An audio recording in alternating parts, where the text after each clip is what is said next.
Hello' everyone, কি খবৰ? আমাৰ মেকুৰী দুটাৰ মৰম দেখিছেনে? কেনেকৈ ইমান ধুনীয়াকৈ শুই আছে।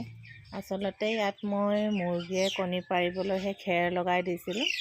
মুৰ্গী এজনীয়ে কণী পাৰিব বিচাৰিছিল, কিন্তু এতিয়া দেখিছোঁ মেকুৰী দুটাহে ইয়াত শুবলৈ লৈছে। দেখিছেনে কেনেকৈ শুই আছে দুয়োটাই?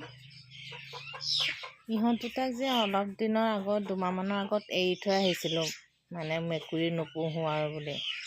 ঘৰ বাৰীবোৰ ইমান লেতেৰা কৰে তাহাঁতি, কেতিয়াবা নিগনি চিগনি ভেকুলী সেইবিলাকো লৈ আনে। সেয়েহে ভাবিছিলোঁ তাহাঁতক আৰু এৰি থৈ আহোঁ, কিন্তু উপায় নাই। 10-15 দিনৰ পিছত আকৌ দুইটা ওলালহি, আৰু তেতিয়াৰ পৰা আৰু ভাবিলোঁ তাহাঁতক আৰু পঠিওৱা নহ'ব আৰু, সেয়েহে ৰাখি থলোঁ আৰু ঘৰতে। দেখিছেনে এতিয়া ইহঁতি দুটা কি নিশ্চিন্তকৈ শুই আছে। ভাল লাগে ন দেখি তেনেকৈ জীৱ জন্তুবোৰ ঘৰত থাকিলে। চাওকচোন কেনেকৈ ধুনীয়াকৈ শুই আছে।